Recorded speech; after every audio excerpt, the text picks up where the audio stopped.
you a struggling cook like me? Do you try to make cookies, but they always turn out either too crispy or too dry?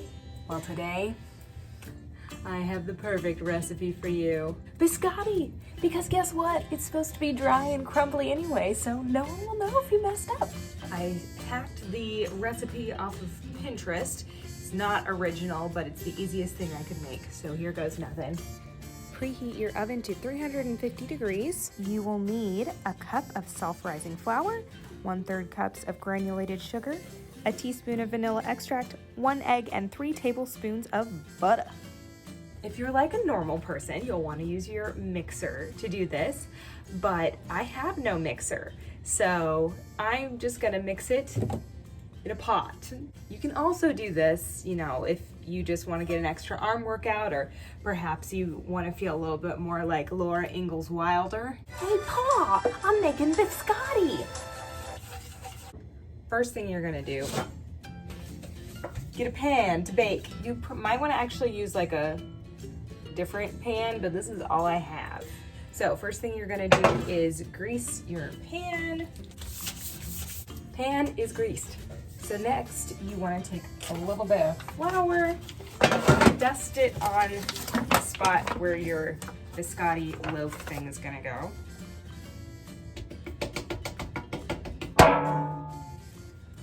So that's set to the side. Then you're gonna take your butter, 3 tablespoons of it, and you're gonna melt it because it makes it easier to stir.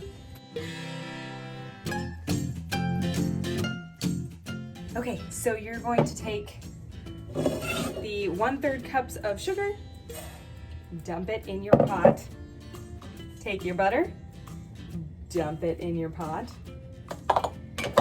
And then you're also gonna take a teaspoon of vanilla extract, but I don't have any actual teaspoon measurements, so I'm just kind of guessing.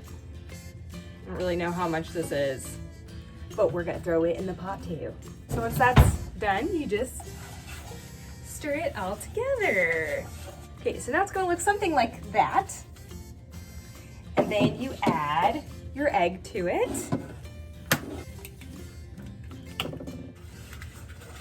Now I added the egg and it looks kind of weird.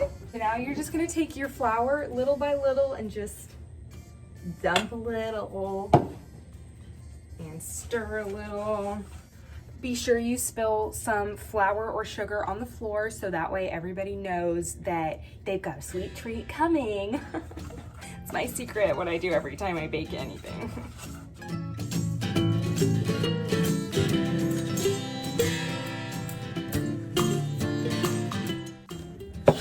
Okay, so now the dough looks like this.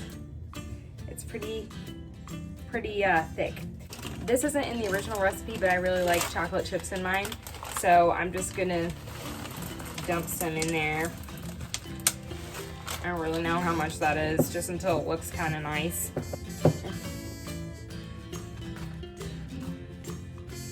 Okay, it's kind of a loaf.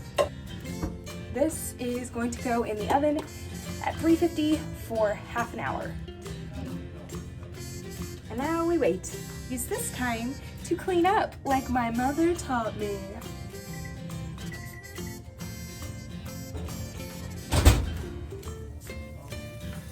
And that's what it looks like. So you want to stick it either sitting on the countertop or in your blast chiller, aka the freezer. Probably not really a technical thing you should do. It probably messes it up somehow, but I'm a little impatient and I want this done. So I'm gonna wait for that to chill for a little bit, and then I'm gonna cut it up. So it's been a little bit, and I'm taking this out. It's nice and cold now. I'm going to get a knife and cut it up. I let it sit in the freezer too long. So now I'm gonna let it sit here. So I waited for what seemed like 10 minutes, and hopefully this thing is what defrosted. I don't know. I'm gonna try to keep cutting it.